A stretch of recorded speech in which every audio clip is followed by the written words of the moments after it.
Fellow Barbadians residing at home and abroad, residents, visitors, friends, ladies and gentlemen, it does feel somewhat strange to be addressing you in the third week of July. This is normally when we would be running into each other at a crop over fete or some other summer-related festivity. This is a time of year when we would be taking a break from a few months of toil and getting ready to make merry with thousands of returning nationals and visitors from across the globe.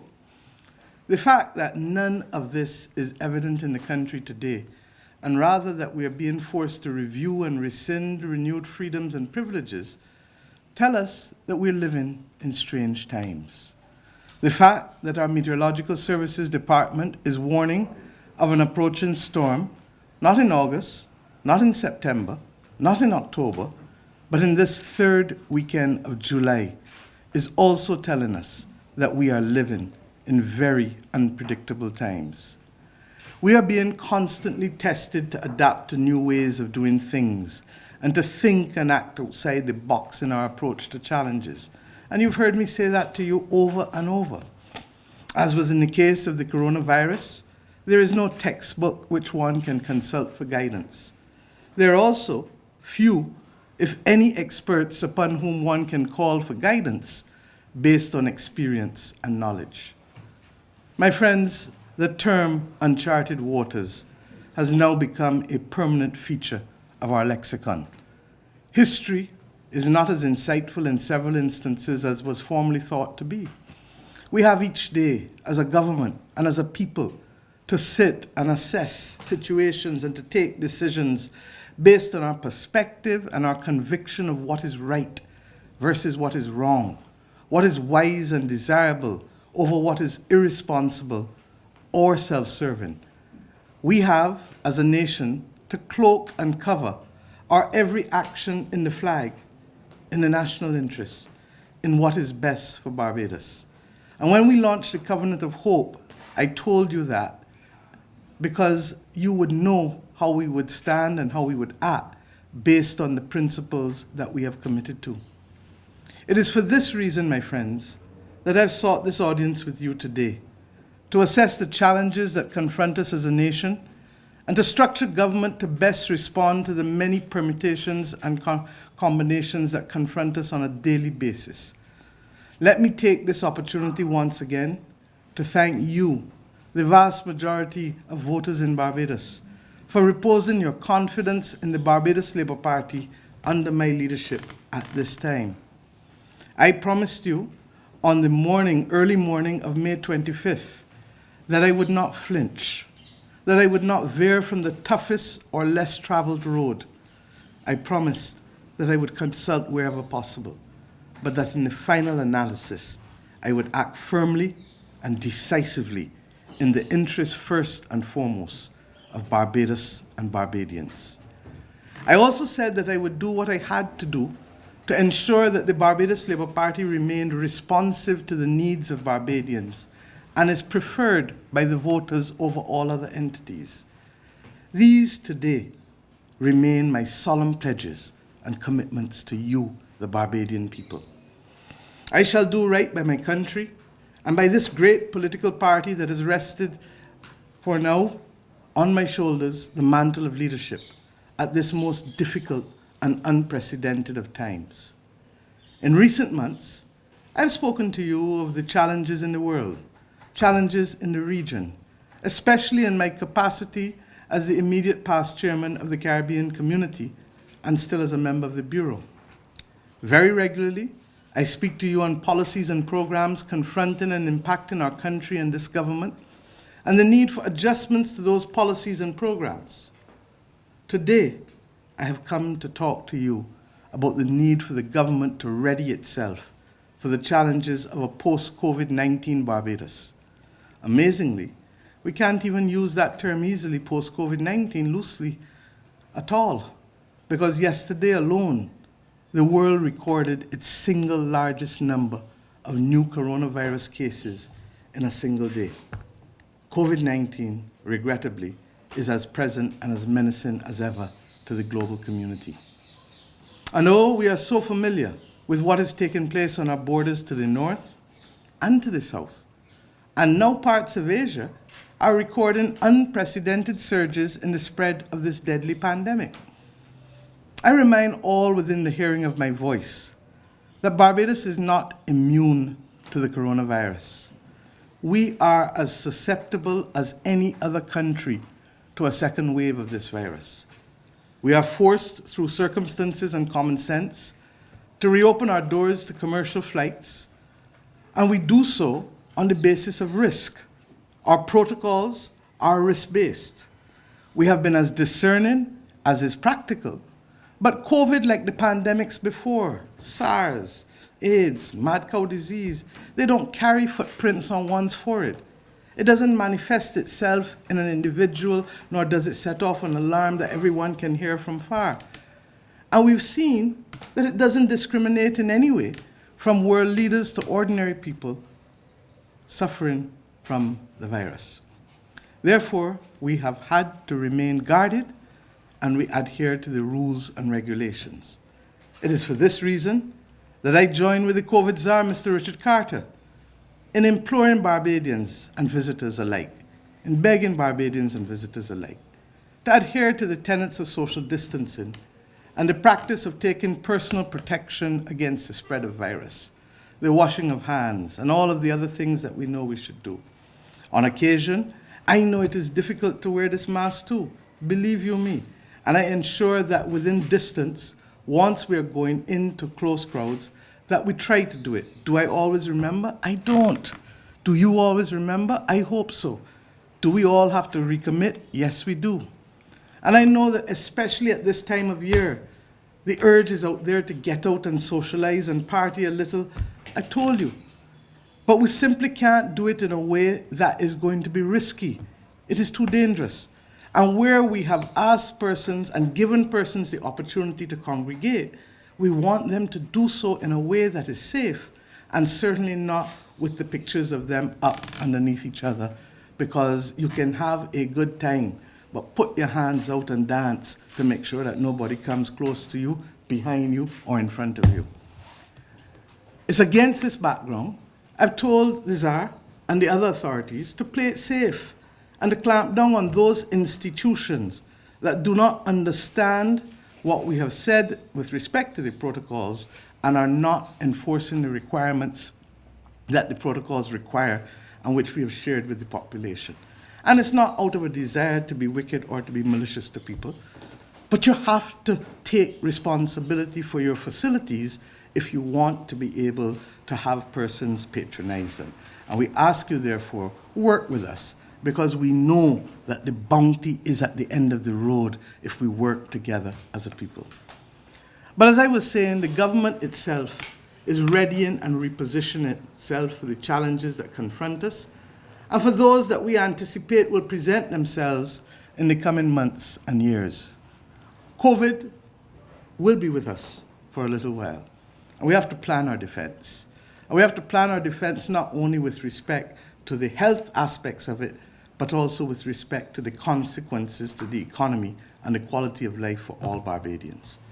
My first point of introspection, therefore, is my cabinet. Being Prime Minister, believe you me, has its challenges, and among them is the need to ever so often step aside and to watch, to observe, to step aside, to analyze, to consider how best we may operate in the circumstances that present themselves to us. Circumstances, as we are seeing both with COVID and with the storm, that are beyond our natural control. This is the point at which I have now reached, my friends, as your Prime Minister.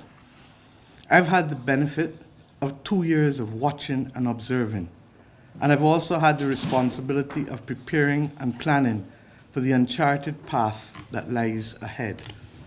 I want to announce that as a result, the government has determined that it is necessary that we take fresh guard, and the Parliament of Barbados will be prorogued on the 8th of August 2020, with us resuming in a new session on the 15th of September, with a new throne speech and with a new direction as to where we must go in order to meet these extraordinarily different circumstances from the original throne speech of 2 years ago. Accordingly, I have today met, Wednesday, July 22nd, with Her Excellency the Governor-General, Dame Sandra Mason, and have advised Her Excellency to effect some changes as would allow for the following new-look cabinet of ministers of Barbados. We must position this country in order to be able to transform itself and to become world-class. And it is against this background that we are making the changes to the structure of government so as to better prepare us to meet the challenges ahead. With respect to the positions, clearly I will remain as Minister of Economic Affairs, Finance, Economic Affairs and Investment. The Honourable Dale Marshall, QC, remains as the Attorney General and Minister of Legal Affairs with responsibility for police still. The Honourable Santia Bradshaw remains as Minister of Education, Technological and Vocational Training, as she was. Senator the Honourable Dr. Jerome Walcott remains Minister of Foreign Affairs and Foreign Trade. Lieutenant Colonel Jeffrey Bostic, Minister of Health and Wellness, he remains. The Honourable William Duguid shall now become Minister of Housing, Lands and Maintenance. The Honourable Ronald Toppin remains Minister of Industry and International Business. The Honourable Kerry Simmons will now become Minister of Energy, Small Business and Entrepreneurship. The Honourable Cynthia Ford remains as Minister of People Empowerment and Elder Affairs. I've invited Senator Lisa Cummins to become Minister of Tourism and International Transport. And I've also invited the Honourable Ian Goodinedgell to become Minister of Transport, Works and Water Resources. The Honourable Adrian Ford becomes Minister of the Environment and National Beautification. The Honourable Wilfred Abrams becomes the Minister of Home Affairs, Information and Public Affairs. The Honourable Ryan Strawn remains as Minister in the Ministry of Finance, and the Honourable Marcia Cadell remains Minister in the Ministry of Economic Affairs and Investment. The Honourable Sandra Husbands, Minister in the Ministry of Foreign Trade, as she was. The Honourable Colin Jordan remains as Minister of Labour and Social Partnership Relations and the Third Sector. The Honourable Charles Griffith will now move as Minister to be the Minister in the Ministry of Water Resources. The Honourable Dwight Sutherland will become the Minister of Youth, Sports and Community Empowerment. The Honourable Kirk Humphrey remains as Minister of Maritime Affairs and the Blue Economy. The Honourable Indar Ware remains Minister of Agriculture and Food Security. The Honourable Peter Phillips goes as Minister in the Ministry of Agriculture and Food Security. And the Honourable John King becomes Minister in the Prime Minister's Office, with Culture coming to the Prime Minister's Office and Rural Development Commission, with an intention that, as we know, the Rural Development Commission and the Urban Development Commission moving to become a National Development Commission and bringing both of those entities together as one, as we had discussed previously. The Honourable Senator Rommel Springer is Parliamentary Secretary in the Ministry of Education, Technological and Vocational Training. And of course, Senator Kay McConney remains Minister of Innovation, Science and Smart Technology. Fellow Barbadians, ladies and gentlemen, I take this opportunity to thank the Honourable George Payne, the Honourable Edmund Hinkson, the Honourable Trevor Prescott, the Honourable Neil Rowe, and the Honourable Senator Lucille Moore for their contributions over the course of the past 2 years and to the cause which we have been fighting for. This is not a case of dismissing anyone.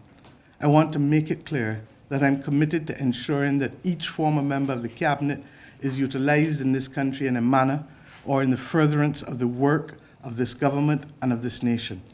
They are all capable individuals who have much to offer Barbados, and I will be leaning on them with their permission in some form or fashion to assist with the execution of our mandate, to be effective as a government, and to ensure that our resolve to remain the political party of choice in Barbados is carried through. By the same token, I wish to also be the first to congratulate and welcome the Honourable Ian Goodinedgell and Senator Lisa Cummins to the Cabinet of Ministers of Barbados.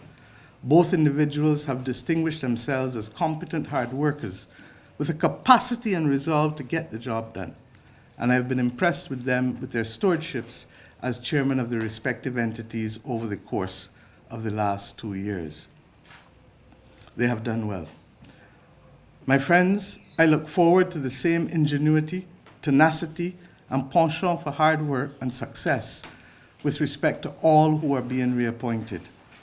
Fellow Barbadians, friends, and well-wishers, these are but the first in a series of measures to reposition ourselves and to reposition as a result of the adjustments that I will be making to ready Barbados for the challenges of the new reality that confronts us as a nation. It is not business as usual. We may not always get it right, but we will certainly never flinch in our quest for excellence and our resolve to ease the strain on Barbadians from all walks of life.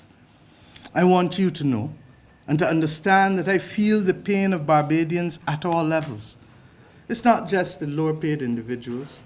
It's not just those who have lost their jobs or who unfortunately have not to date secured a job. But I'm in touch with Barbadians on a daily basis, and I know the challenges. I know the needs in water. I know the needs in housing. I know the needs in small business development. I know the stresses very often still in doing and transacting business in this country, but it doesn't change overnight. And I know your frustrations in interacting with the public service sometimes to be able to access services.